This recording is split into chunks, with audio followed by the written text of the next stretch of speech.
Hi, everyone. I'm Meteorologist Justin Stapleton. Thanks for jumping on to click2houston.com. We got a lot of action going on in the tropics. Things finally starting to close off, including what is now Tropical Depression number 9. This was Invest 99L that we've been tracking for about 10 days off of the western coast of Africa.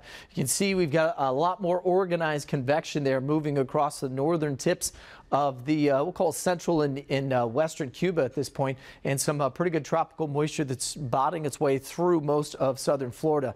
This is going to be the major player for the Gulf here over the next couple of days. So right now, 35-mile-an-hour winds gusting to 45, so not a tropical storm just yet.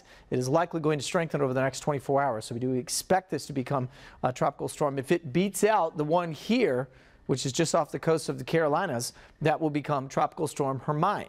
So as we go in through the next 24 hours, movement at about 9 miles an hour to the west.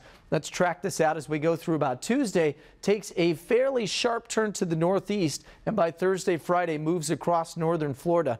And computer models have been fairly consistent, even though they've had a wide spread. The majority of the more reliable ones that we look at here have been taking this system back off towards the northeast. So I don't think it'll be any threat for us here in southeast Texas, although we will probably grab onto some of this tropical moisture and keep some of our rain chances elevated a bit as we head towards Tuesday and Wednesday. But it does look like it only reaches briefly tropical storm status for a few days, and then we'll be pushing back off to sea. And right now, some of the modeling tries to keep that across much of the Carolinas, along with Tropical Depression number 8 that is slowly drifting its way westward as well. So it could be a big soaker across portions of the deep south, especially the Atlantic Basin there. We also have a tropical storm, or excuse me, Hurricane Gaston. That continues to be a snarl of a major hurricane, but also working out into the central Atlantic. So thus no trouble for any of us here across the mainland. Here's what we're watching. This is our weak area of low pressure. National Hurricane Center still has a 10% designation on that. Too close to land, not enough time for it to actually form into anything tropical, but it is bringing a lot of tropical moisture kind of rotating around that low. You can see these showers and thunderstorms that have been dotting across southeast Texas for the latter half of the last couple of days.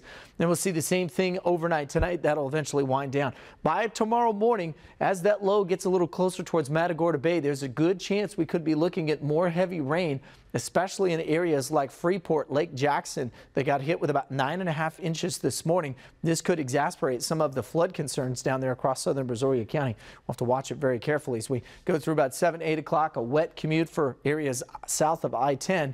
Then as we head in towards the afternoon, you can see the majority of that try to slowly creep north towards the I-10 corridor into downtown. And eventually that'll sort of break up into some scattered showers and thunderstorms as we roll through the afternoon. So very similar to what we've seen on both Saturday and Sunday. By Tuesday, the majority of that system has all moved down towards Corpus Christi, and on the back end of that, not a whole lot of extra moisture, although you can see some of these scattered showers coming in. This will be sort of working its way off of what may be Tropical Storm Hermine at that point.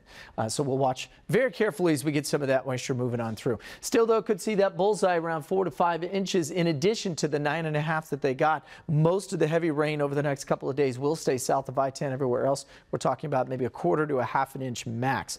So as that one system leaves, we'll also start to see tropical depression, tropical storm move off to the east. High pressure builds in for us. That'll bring back a hotter forecast, and we'll keep our rain chances at just about the 20–30% that we generally see this time of year. So rain chances going down as we go to Tuesday, Wednesday, Thursday. Temperatures back up into the mid-90s. Now right now, fairly good looking Labor Day weekend forecast. About a 20% chance for showers Friday, Saturday. Might cut that back to about less than 10% on Sunday, and still not bad for Labor Day next Monday as well. That's your forecast from right here at click2houston.com. Make sure you follow us on Facebook and Twitter. I'll keep you updated throughout the rest of the weekend here on any new updates on Tropical Depression number 9, and of course any new modeling that goes on. Right now it looks like we are going to be in the clear for any kind of tropical development, but you can always track that in any of the other storms right here at click2houston.com. Just go to the top of the page and hit the hurricane tracker.